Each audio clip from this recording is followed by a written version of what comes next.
kana tichida kusimba tichitonga hatifaniri kuregedza constituency ichienda kumuvengi. Simba chairo ratinaro tabva muhondo yerusununguko, nyika yakaunzwana naComrade Mbudzi yaDhura. Asi tichienda mberi kuichengetedza, isu tinofanira kuhwina ma-elections. Kana musipo patafura inogadzirwa kutongwa kwenyika hazvifambi.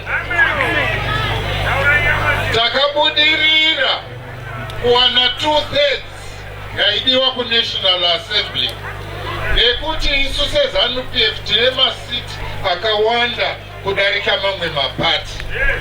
Vakazovhota nesu hongu, asi vakatoona kuti pati yakasimba hamuikunde. Handitika zvimwe chetezvo kuSenate. Saka president vachiti kana tichida kusimba tichitonga hatifaniri kuregedza constituency ichienda kumuvengi.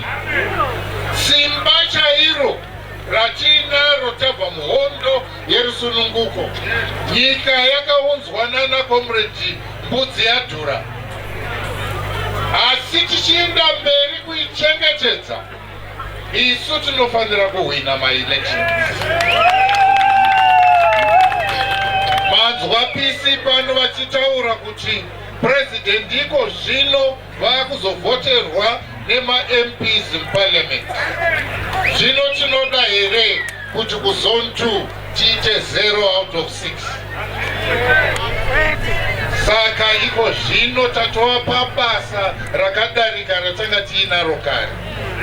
Kare taimboti vauya ivava 1,500 vari pano vavhotera president. Handiti toti Zone 2 1,500 vakavhotera president. Zvino hazvichaiti. Kana tisina MP tinenge tiine 0.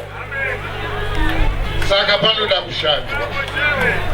Panoda kuita sei? Panoda kushandwa, ma comrades.